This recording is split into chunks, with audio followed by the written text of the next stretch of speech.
Hecarim, Caitlyn. Okay, Seraphine, Nautilus. Will we see it again? I mean, I don't want to. I think in my crystal ball, I put Seraphine to be the champion to have the most flexibility. Just going off the pack, you can see it as a support if it's paired up with Senna. You can see it in the mid lane as well. I think it's going to be super versatile. Graves actually being banned away by Detonation Focus Me themselves. I think that speaks a lot to the kind of League of Legends they want to play. They don't necessarily want to have their laners playing for Steel. They want still to have Steel to be a catalyst. And remember, he's playing quite a few Vi games as well, just to be the kind of one to set up his lanes, just to get it through there. Trundle as well being banned away, so still much about the jungle. I mean, Steel has got 2 Vi games this year. Croc has got himself 3. Trundle was banned away. This track is awesome, actually. It's really hard for me to focus. I literally just want to dance. And it's going to be a first pick to Leah for Yaharong. I think that makes a lot of sense. And not to kind of, what do you say, talk bad about someone. I think Yaharong is one of these players that can get gapped in lane a little bit, so seeing him be on facilitation instead is actually something that's going to help the team quite a bit. He's kind of like the same player that we will call Froggy, we'll call Tally a little bit. Does have his moments on other champions every now and then, but he's definitely a good pick with this Talia here. It's also doubly effective because it is Tinone's most played champion along with Ari. He's won 7 out of the 8 games that he's played this summer. So, you know, not only valuable for DFM, but denying that from Loud will be great. That Misfortune has been secured, has been a very successful pick throughout the course of the day. And Sejuani, another champion that is seeing high presence across Day 1 of World. Yeah, so let's see what they're actually looking to utilize for themselves here, because you can match it yourself. You just want to lock in that lock in a jungler here, and then just say, you know what, there's still quite a few AD carries up and available. We're going to wait afterwards. But it could also just be the fact that you want to contest on the Misfortune immediately by either going for a Tristana or an Aphelios to try and see if you can match her in lane instead. But Misfortune still very, very strong on this patch. So let's see what DFM has planned out for their draft here. Looks like they're going to secure that Aphelios. Question is, do you feel like you need to pair yourself up with a support right now? Because you are still against Loud, who's of course sitting with that red side and has the access for that counter pick on the support role. When I look at Udapon as well, I cannot see any games played of Aphelios this summer. He has played a number of 7 throughout the course of spring, so not a lot of recent picks. Not going to be too unfamiliar with that option. And I know it was one of the potential counters we were talking about in the previous game. Poppy will be the last champion secured here for DFM. Yeah, I mean, spring everyone was about, like, had to play Aphelios. If you're a pro player, an AD carry that had to go through spring, you had to know how to play this. So Yutapong, of course, no stranger to the champion either. And the question is, do you feel like you need to lock in a support here in 3 and start banning away some counters if you're looking for the engaged supports that we've seen so many teams default to? Or are you going to look for a counter pick in the mid lane against the Talia? What option do you prefer to see in this scenario, knowing that Tinones has already had one of his champions removed and obviously the bans are possible too? I mean, looking at yourself on red side, you already know what the enemy mid laner is picking. Yeah. So just getting that for yourself is great. You can blind pick on 4 here if you want to keep the flex alive on the Sejuani. I just feel like you send it top and you pick your jungler or pick your top laner and you keep that counter pick alive for the Misfortune, just because you can already see what they're looking for from the side of DFM. You have a facilitating jungler, you have a facilitating mid laner, you have a carry in the AD carry position. So I think it just makes a lot of sense if you can shut that down. Now, let's find out what happens in the second phase events. I love that. This is a classic strategy from a lot of pro players that goes back to, let me hover a champion in the first part of the draft phase. They were hovering Yone, and now it's the first champion the enemy is going to think about when they go into the second ban phase. Do you think it makes sense, though? Would it have complemented the composition for DFM, or do you think they're in their heads? You know what I mean? Yeah, I mean, I think like sometimes it may give you too many things to play for, but Yone is still one of these champions that actually functions very well in a team fight, unlike a lot of other bruisers, so it could make sense. Definitely could. But there's also a lot of other champions that still will make sense from the side of DFM, like Dion coming out. Okay, crystal ball time. What do you want to see locked in? I know you've talked about the counter pick option. Maokai secured here for Robo on Loud? No, DFM. That's what I thought. Ebby, Maokai. Will it happen? Will it be banned or stolen away? Spawn was the next one. One last option here. Both DFM have allowed now slowed the drafting phase down significantly. Yeah, in comparison to phase one, figuring things out and also trying to figure out what will the other team select. What you have to realize is that jungle bans was a big attention in the first draft phase, and the fact that Trundle was banned out on 3 gave a lot of access to Steel to go for the Poppy, because that meant a lot of the counters are out of the window. It's also the reason they decided to say, you know what, we're going to ban Olaf as well and make sure all the Poppy counters are just going to be out of the way. Because what's left up? You go for a Jarvan into the Poppy? No, that's not going to be the case. Maybe a cheeky Skarner, but I'm not actually too sure if Croc plays it. They might also just default to the Sejuani, put it in the jungle, seeing as they have 4th pick their support here. And of course, that Amumu now secured for Sheos.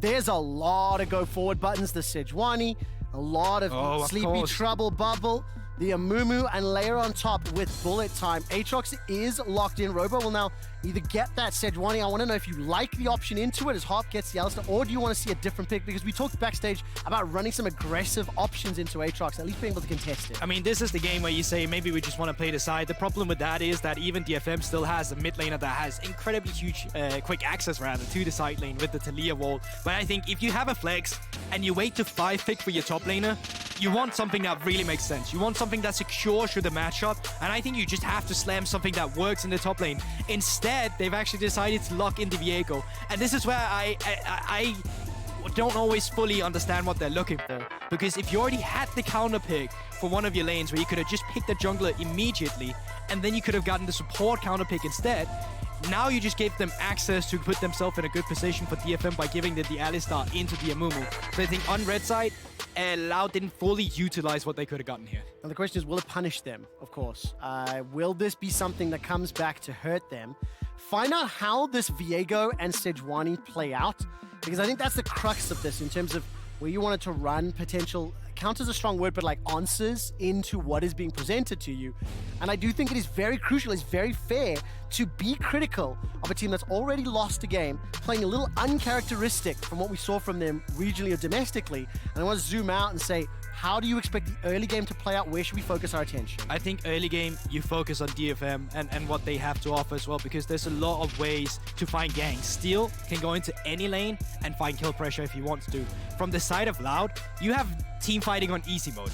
You have Sejuani, you have Amumu, you have the Misfortune. Like, you go down in, you know, early Season 2, back in Season 3, you ban Amumu, you ban Malphite, those are the classic bans. This is the kind of composition you're looking for Loud. So if it didn't work out in the first game, this should be the one where it's not too complicated finding yourself a lead in a team fight, if you're even.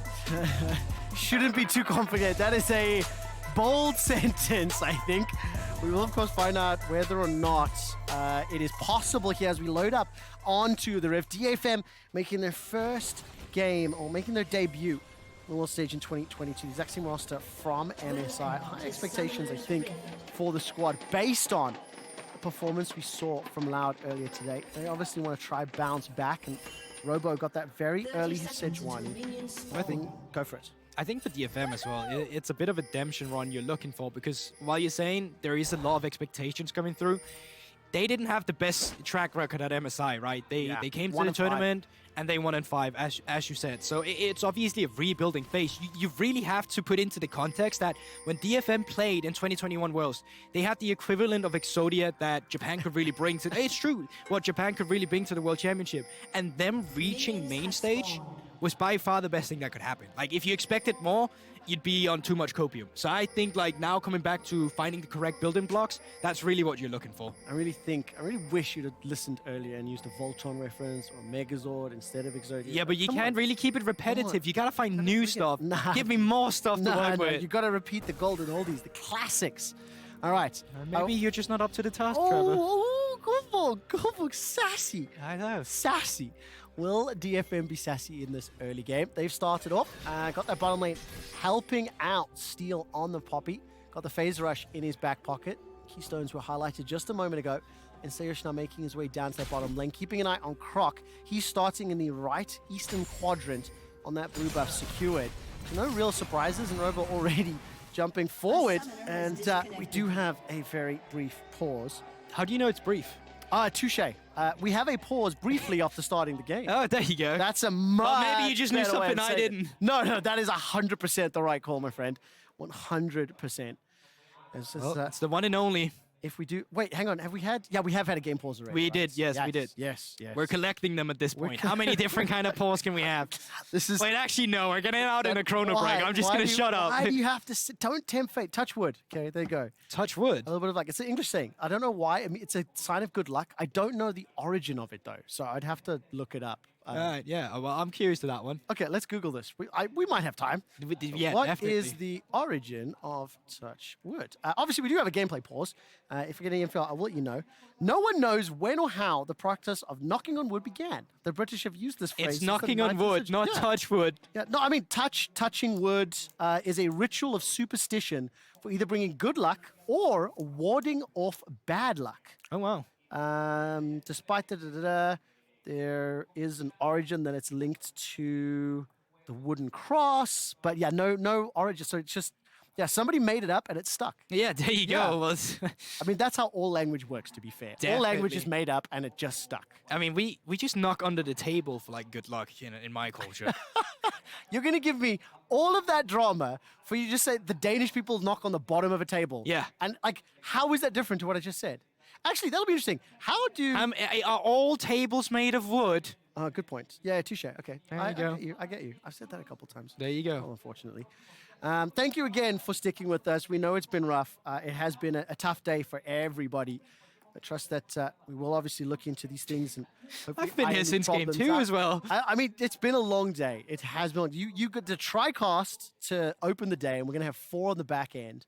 Luckily, you've got a day off tomorrow. I'll be hosting the Yeah, I'll be. But honestly, the real MVPs are the people that actually decided to just stick around and watch all of this. The thing that I'm Like, the most, honestly, Giga Chads. the thing that I'm most excited for when we look at tomorrow's games, when is our next EU versus NA?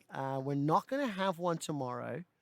As I take a look through here, Well, there's only one NA team in the group, and it's single explains round it. robin. Thank you. See, you're good with math. I forgot, right? So maybe in playoffs. Actually, I should have just let you look, because the you only got reason- to 2 columns. I could have just let you look for ages. The reason I'm wondering is after defacing the bird from earlier, Yeah. I want to see whether or not any of our LCS colleagues will deface. Or because maybe what they could do is they can make a Canadian draw on it, right? I'm saying it right now. If they're not bringing JoJo to New York, Yeah. I will riot, and Good luck. I will get Twitter to rally as well to bring JoJo the Eagle to New York. escalate this. What I want I've already decided this. I want to see JoJo next to the World Trophy at the opening ceremony of the finals. Rise up! I just want to see Mark Z traveling with it. Yeah, Like, I want to that's your vlog with hand it. image. So me and Obviously- JoJo's out to explore. Oh well. We are back in game. Obviously, we are having a bit of fun. We're not 100% certain how long those pauses are. We don't intend it to be disrespectful to DFM or Loud, but to make sure that we don't, overdo all of the stories, we'll have a little bit of fun with it. So we're back onto the Rift. I was trying to draw some attention here to Steel and to Croc in terms of some of their pathing and where they could play, as once again, a little bit of engage on this bottom lane. Croc will find that bandage toss, and the double up is going to chunk Udapon backwards. So I think somewhat to be expected in the early game engage once you get that CC down. Yeah, what I think is really curious is the fact that both junglers has identified that they want to be pathing on towards the top side in the early game. You can actually even see it on the pings right now. Croc is skipping his own red buff, and he's moving into the blue buff off Steel instead. In terms of lane priority right now, Robo is pushing in. No ward is available for Croc. This could actually get dicey if moves are coming through, but it's looking okay so far. Jin not going to spot that. Steel will step forward. Smart fight is available here. Steel now being bullied. Tinones has made his move forward as well. Nyarong is going to step backward. So Croc will steal that blue buff away, reset the timer on the one he's already secured, and put this Poppy from DFM behind. I really liked how Tinones was able to push that wave and step in to at least potentially back up Croc if anything played out. How good is this game sense? Does he know that you would just pop Sweeper afterwards? He's not been spotted of it yet. That's why Steel activated the Sweeper. Oh, baited by The observers was so good. That was exceptional from the observers. But I also think it does show, what options could have been available to Croc. And then as he backed away, it's one of those things where could have been amazing. Didn't work out that time around. Now look at Robo though, because he does not have flash on the Sejuani, and Steel rides around the corner. Oh, that steadfast presence is huge! So well played. Both junglers were looking at path top. Steel was denied his blue buff, and he denies Loud first blood. And also a bit disrespectful from Robo. You can see his trinket actually came off. If he waited around a little longer, he could have gotten that ward down. And also just by the process of elimination, Steel could only be top at that point. Yeah. I mean, Rob's day not going to a great start for him. In the first game, conceding first blood. I think some kudos there to Steel. He managed to secure the kill. Gonna have that recall instant teleport back for Aatrox and Ebby in the top lane. And every time we look at this bottom lane pushed in, so all 3 lanes pushed a little bit by Loud, and it was Robo that was punished. Yeah, and you can see, I think Robo wanted to come down, he wanted to set up, but just never got the chance because of the pressure from Ebby, and then knowing that there's no mobility available or that he's just not going to react in time to the flash Q coming through, Ebby set it up beautifully with Steel coming around to just ground him down. And no flash for him either, teleport ignite for that Sejuani top. Ultimately getting punished for that. Yutapont and Hop this time around at a very minor CS advantage, push this wave out. Seosh has recalled. Going to start to roam back down to rejoin his bot laner. And I think for Loud, they got to be a little bit careful. We have seen Aatrox's today already running away with the game. But also, once these champions hit level 6, the engage power is absolutely fantastic. And if Croc is able to steal away Aatrox or even that Aphelios Soul also can be hugely impactful. Oh yeah, definitely with the Aatrox there. Like, just moving forward, you don't really need the ultimate, like, but just being able to have that extra CC in your kit after finding a kill, that's going to be huge. But you're waiting for it. From the side of Loud, you're building up. Slowly but surely, you're waiting the anticipation. You're not really looking to make all the plays just yet, but once you start hitting level 6 in your champions, that's where you start getting action. But the same can be said for Yaharong in the mid lane. You're level 6 on the Taliyah now. Once you start picking up a Lost Chapter, once you have full points in your queue, that's where you start to shove in the lanes. But for now, it's actually Loud making the first move. Again, managing to get the damage on the Yutapont bandage, toss onto Hop, continue to hammer. I mean, Branch is just destroying, like completely untouched that fight, because DFM are running for their lives. And I'm just so curious as well, because finding counters to the Misfortune in terms of the AD carry position is actually going to be a little bit difficult. You want something that can challenge her like the Tristana with mobility, but if you're just there handshaking with auto attacks or standing behind minions when Qmax is the thing now, you are just not going to be winning out on the trades. And now with finally having that bot lane, priority forcing Yutapon and Half to go for the reset, Loud is just going to be starting up the first objective with the neutral Drake here. And this is 6 minutes and 30 seconds into the game. This is a brilliant time to pick up this first one. I'm starting to get nervous for DFM already, because much like our previous game, Chiefs, DFM's early game and getting leads in the early game is kind of how they've picked up their wins, right? And now, Coolborg, how would you put it in terms of their decision-making late game for DFM? Because they're already starting to be pressured and pushed around. Hold it. Trouble bubble. And Ebby will be conceding the next kill here. Now pick that one up, Robo gets it. Yeah, there you have it. They might even continue the skirmishing. The thing you have to realize is that they're just very early setting off for the Herald skirmishing, if that's what they're looking for. 1 minute and we will be spawning, so looking to continue with that neutral objective stacking. But to go back to what you did say, Trevor, I think Detonation focused me when they sometimes have gotten a lead. It's one of the teams that feels a bit pressured to make a play. They have a very slow average game time. It's because they're not too quick at closing out their games. Well, this time around, Yutapon and Hop, they start the fight. They ultimately lose the fight. The return damage from Make It Rain. And Brunch stepping back with that double up is meaning Hop and Yutapon continue to be bullied just a little. They're not conceding CS, it must be said. Both bot lane is sitting on the same, respectively equal, both middle and top. But again, seeing a lot of trading, and Croc and Steel haven't yet gotten involved for that secondary sort of third game. It's one of the things where DFM's bot lane here really wants to contest hard and making sure they get the reset first. Getting resets first as a bot lane just means you get the first move, which means you often get to be the one starting off the Herald.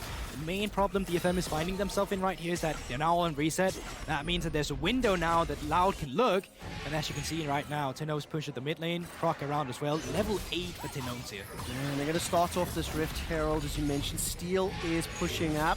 Yaharong will be able to catch that wave. Robo's keeping Ebby busy, but look at the supports. So a lot of potential members gathering around the Rift Herald. It's down to 4,500 HP. Sheyosh will be into the river a little bit later as the Sleepy Trouble Bubble from Tinones will delay Yaharong. It's basically a 1v1v1v1v1 as now the players are starting to converge. It's Loud that have gathered enough members and pushed DFM away. I mean, it's literally all 10 players in the top half of the map. Yeah, and you can see they're still looking as well. And this is the power of the Zoe and these chokeholds as well from Tinones. Just continuing to land these bubbles. And with no cleanse available, all DFM can look for is a Poppy ultimate and see if they can get the steal. Oh man, now all of a sudden Steel and Ebby Do they get jumped on? The Rift Herald is still alive. It managed to reset, got back up to full now, reset down to 2,500. Harp looking for the engage level 5. Battlestar goes out. Oh, that's Sleepy, great ult. trouble, bubble, catches onto Unicorn. He cannot do a thing. The Herald is, however, secured on the side of DFM. Now Unicorn's running away for his life. Getting caught by Make It Rain. Has fired at the Moonlight Vigil. Gets caught by the auto. Double up, waiting for the cooldown. Sleepy, trouble, bubbles dashed away from. But the flash forward from Brunch gets himself the kill. The re-engage from Steel will not be able to find anything. The bandage toss from Shayosh, forced to flash for his life. Now all of a sudden Tino gets himself one. Everybody's in the jungle, and Ebby has got one, looking for more. The Pelstar takes him out. 9 kills at 9 minutes. And what an overreach for DFM. They get the Herald, they want to disengage, but they want more, and immediately Loud they punish. Tinones on this Zoe. Isn't it just a fun champion seeing how it all went down? Let's have a look at the replay once again, because it starts out with a great zoning ultimate from Brands as well. Big credit though to Steel, who manages to steal the Rift Herald, and this is where you just want to bail out. There's still so many tools for Loud to continue the fight, but I think as we move forward, this is where it's messed up. Yaharong stays around for too long to look for a play. You don't do damage on the Talia just yet, and Steel wants to follow up with it, but this is where Tinones punishes. He comes in, he steals the flash, he still has the stopwatch, and great teamwork from Loud, who actually manages to bounce back in a teamfight setting. Something that really lost the game against Beyond earlier has now won them a fight here against Detonation. Look at this energy, Gulborg! It's Worlds, baby! Oh, it had to be there. Loved that team fight, and I would like to highlight the Kraken Slayer at 10 minutes and 55 seconds for Brunch, 2-1-3. Tinones is 3-0-2 on that Zoe, and he picked the Zoe into the Talia. So definitely doing what you want to see, and I think it is crucial because we were talking a little bit about the approach to draft on Red side, and I think for at least these first fights, Loud are going to be pretty happy. Yeah, they are definitely happy about this one. Remember, they're the team that stacked up on Drake early as well, which means that just in 10 seconds, we're going to have that next objective available. Robo does have that teleport, so does Ebby, if they want to fight. They are not unleashed yet, so if they want to join, they'd have to do it on a turret. Oh man, right now, Tinones is under a little bit of pressure. And all of a sudden, Steel is going to use that Hex Flash over the wall. Steel's holding on. Not going to be able to find any CC to connect, and Tinones was forced to flash away to safety just to respect the engage. And just look at Steel. He looked at them, and he had to flash. Yep. The gaze of that man. It's about sending a message, you know? It's about war. It's about forcing that flash and just make him go away. It's not going to make them go away from the objective nonetheless. It's still very much priority in the favor of Loud. And once again, it's the same story as earlier. Bot lane is pushed in. Branch joins the fight. And just speaking about Branch as well, this was a guy that was subbed in mid-split. He's 18 years old. Robo? Rob's Day. Rob's Day. Rob's Day. Vamos Loud! Hashtag Rob's Day. 2-1-3. It's okay. For me and all the confused reviewers out there, what is Rob's Day? Rob put a tweet out, Robo put a tweet out saying that for all Brazilian fans, get behind him. He had pretty much every Brazilian flag possible, and glasses, hat, scarf, and he decided it's Rob's Day, and CBLOL just got behind him, and so did I. That's it. It's that simple. It is Rob's Day indeed, and it might even be Loud's Day if they can equalize the day with the score as well. But they're not going to be looking for a dive just yet, but they are maintaining control. I'll give you this. It was Loud's evening, because daytime did not go their way. It's been a long time since that game. I mean, if we go on like this, it might be their nighttime as well. That's the case. Right now, Loud, 2 dragons up, 4 kills up. It is only 1,000 gold. I think it is crucial to keep that in mind. Because Robo this time is going to look to re-engage. Winter's Wrath forward, gets the stun up, but caught out by the Darkin Blade. Turns to re-engage. There's minions doing a lot of work, and Robo is feeling the Sijuan. He's got the level advantage, he's got that Barmy Cinder, and looking to keep Ebby busy. There's no support coming from anywhere else. Yeah, and crucially as well, he hasn't been back yet after that. He's still staying around here. He still has that teleport. He still has the possibility to just clear up the minion wave, hit up that recall, and then come back with the items. And you know what? That's exactly what he's going to be doing. Of course, the next objective to fight for will be the Rift Herald as well. There's possibilities for Loud to move their bot lane up towards the top side if that's what they're looking for. It's still 1 minute and 30 seconds, so there's loads of times in terms of where you want to apply that pressure, but you can clearly already see it with the map move now. Support moving up, looking to take charge. I mean, the itemization, at least for the last couple of moments, There was a couple of mythics on the side of Loud. It has literally just been balanced out by DFM. And for Loud, they were able to get those combat stats down early. Keep in mind, Croc has got himself that Blade of the Ruined King. Looking into that Frozen Fist as the Paddle Star won't find its target. Yaharong steps forward, he's flashed for that. That's a great seismic shove backwards, locked in place by the Steadfast Presence, but there's not enough damage just yet. Yaharong is throwing out rock off the rock off the rock, but it's Steel that goes down first. Flash away from the Croc, gets the Blast Cone, and Croc escapes thanks to that Heartbreaker. It was a little messy from both sides, but in the end, Loud, there's still the team coming out on top, and we're still 40 seconds on the Rift Herald. There's still loads of time for you to come back, reset, and set it up. And even bigger, Brand still being down towards that bottom side of the map. Now it's just a race. Who can pick up the first turret? Is it going to be a DFM in the mid lane, or is it Brand's in the bot side? It feels like it's going to be, although Robo's going to try to dissuade the slight amount of CC. Allows Loud to get that first turret blood secured. They hold on for a little while longer before that mid lane tower dies, and for Loud now, they've extended that gold lead further. It's 2 minutes until the third dragon. That's a 17-minute Drake 3. As Tinone's Paddle Star will get caught by the minions. That'll make Ebby pretty happy because that was a lot of damage. But if you secure the Rift Herald now as well, you put yourself in a great position. This is a Rift Herald you can use to utilize either a gold lead in a side lane, or as Robo finds himself in the mid lane as well, he might be getting caught. Nope, he's out of there. Or just to have it as pressure in the mid lane as well when that third Drake finally comes up. Ooh. Loud now setting themselves up for yet another fight. The Herald is once again available. Both teams. Are you a little bit surprised at both teams' willingness to fight for these objectives? Because it has felt, other than the Dragons, everything else has been contested and challenged. This is the Loud I know and have heard so much about from their own region. They're looking to take charge. They're not afraid to fight around their objectives. One of the things I really liked about this team was their lack of hesitation. It's a double-edged sword. Sometimes it really bites them in the back, but when they're in their form and when they're finding a lead and they just keep the pace going, that's why they're super difficult to play against. And as you can see, while DFM is around the same side of the map, there's no way they can match it, and they're not getting anything else elsewhere on the map either. I mean, for Loud, the players of Robo and Tino's currently shining. Obviously, Brunch doing a lot as well, but I just want to highlight the fact that this team winning their split here in summer, both Robo and Tino's came from opposition, came from Pain Gaming as a duo. And they're now stepping up and carrying this. The reason I want to talk about them a little bit, that Sejuani pick and Zoe from Phase 1 have been sort of the difference makers in the engages we've seen thus far. With 30 seconds until the next dragon spawns, you have to imagine they're going to be willing to fight. But Yaharong, on this first pick, Talia's got a lot of damage out. Not going to be enough to take down what is a very tonky Sejuani. You may have a lead, but you can't disrespect them. There's still ways they can come back into this game. But yeah, I agree. I feel like Tenone's really had some misplay going into the second game. Now, Ebby still looking to take charge of the enemy's blue side jungle. The deeper vision they can have for this objective, the better setup for when the Drake finally spawns. But teleport. As you said, teleport. Teleport, teleport, teleport. Not going to find a target just yet. Glacial Prison. Glacial Prison. Come on, Robo. Find your target.